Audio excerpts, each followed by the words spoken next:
பிள்ளைங்களுக்குலாம் good touch bad டச்லாம் சொல்லி கொடுத்துருக்காங்களாடா ஸ்கூல்ல? Good touch bad டச்லாம் சொல்லி கொடுத்துருக்காங்களா?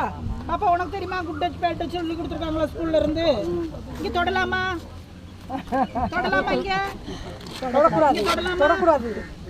Very good. இங்க தொடலாமா? Very good. இந்த மாதிரி பிள்ளைங்களுக்குலாம் சொல்லி கொடுக்கணும். நீங்களும் நம்ம வீட்டில் சொல்லி கொடுக்கணும். அப்பாவா இருந்தாலும் சரி, அண்ணனா இருந்தாலும் சரி, யாருமே நம்ப முடியல. இப்போதைக்கு நல்லவங்க இருக்காங்க, குடியார குடிச்சிட்டு கஞ்சா போடுறவங்க, இவங்களுக்குலாம் நிறைய விஷயம் தெரிய மாட்டேங்குது. ரொம்ப பிள்ளைங்க பேரு, பொண்டாட்டி யாரு, பிள்ளை யாரு, பக்கத்தில் உள்ளவங்க யாரும் எதுவுமே தெரியல. யாரையும் நம்பி குழந்தைங்களை அனுப்பாதீங்க. நீங்கள் தனியாக போகும்போது யாரோடய டூ வீலரில் இதெல்லாம் ஏறாதீங்க. என்ன நம்ம சொந்தக்காரவை தவிர மற்ற யாரு மேலே ஏறலையும் போகக்கூடாது.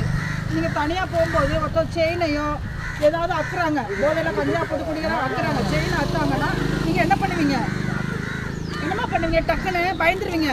தொட்டவங்க அத்தடி அப்படி அல்லா அப்படின்னு பயந்துருவீங்க. அப்படி பயப்படக்கூடாது. தைரியமானவங்க தைரியமாக இருக்கணும். சரிங்களாம்மா?